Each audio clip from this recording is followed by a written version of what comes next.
The NFL season is just days away. Such an exciting time, both as a sports fan and as a sports card collector and flipper. Even though we can't cover the entire football card market in 5 minutes, I want to point out some interesting trends I'm seeing in the football card market that I want you to know. Alright, so let's start and look at the football card market as a whole on a graph, or at least the best version that we can. So this app that I'm on, what you're seeing here are two lines that represent two indexes. One are football cards, rookie cards in a PSA 10 from 2010 to 2017, and then again in 2018 to 2020. Okay, so this is set to July 1st, 2023 to the current day of filming this, August 31st, 2024. Going into August last year, we had a little bit of a climb, followed by a little bit of a spike here, but the main trend that we're seeing is straight down throughout last season, up until you get around Thanksgiving, Christmas. Things kind of bottom out, climb back up, and then start to stabilize again as we get to the playoffs and into the summer. This is a really interesting trend, and while I've been doing sports cards for a relatively shorter amount of time, I've talked to a lot of other people who have been in the hobby for years that can verify the idea that this fall-winter dip tends to happen pretty commonly. Part of this has to do with basketball hype and the competing hype of basketball and football. But nonetheless, last year we see this trend. We're starting to see it a little bit this year. You're starting to see here in August a little bit of dip. So could that mean we're about to see another big step down? Really, no one can predict the future, but I think it's important to point out and look at these past trends and prepare for a possible dip. So I had to pull some specific cards to look at some more ultra-modern players. So this chart right here, we're seeing three cards. We're seeing Brock Purdy Prism Silver 2022 and CJ Stroud and Anthony Richardson 2023 Prism Silver. First at Brock Purdy.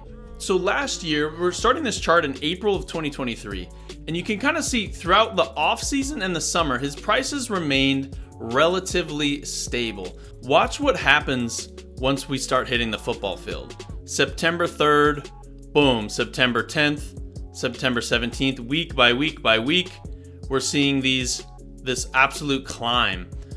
I explained this phenomenon as there was a lot of hesitancy in the offseason with Brock Purdy's market. Even though he still had a lot of hype, there was a lot of uncertainty on how he would actually perform. We saw a good little sample size that previous season in 2022, but could he really actually keep it up and perform? As soon as that started to showcase itself, we saw a rush to the market of his particular cards, capping off at, looks like 140% spike. So Brock Purdy is an example of what a performance spike can do to a young player. So now let's change this data range to 180 days to kind of get back to, this is just after Prism had kind of come out. We've seen the off seasons, it's kind of all over the place. It's a lot to look at. Things have been relatively stable up until this past month or so. We've seen an interesting curve down in CJ Stroud and Anthony Richardson's cards. So I'm going to take Brock off just to make the chart a little bit easier to look at.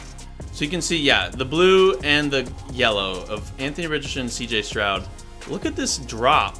In 30 days, we've seen a 30% drop in Anthony Richardson's and a 18% drop in CJ Stroud. This was super surprising to me because over the offseason and the summer, we've seen a pretty consistent market with their cards. Some volatility, but like generally the same. Now, it's just important to know, how do we interpret this data? Are we starting to see that trend down that we saw last year and then probably in previous years?